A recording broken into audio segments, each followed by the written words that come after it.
எல்லாம் வல்ல இறைவன் உங்கள் மேல் கனிவு கொண்டு உங்களுக்கு தமது ஆசியை வழங்கி மீட்பின் ஞான அறிவை உங்களுக்கு அருள்வாராக.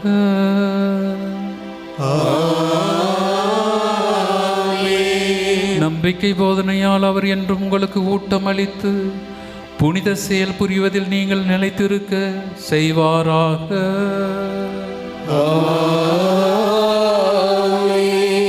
அமைதி, அன்பு ஆகியவற்றின் வழியே அவர் உங்களுக்கு காட்டி தம்மை நோக்கி நீங்கள் வர செய்வாராக.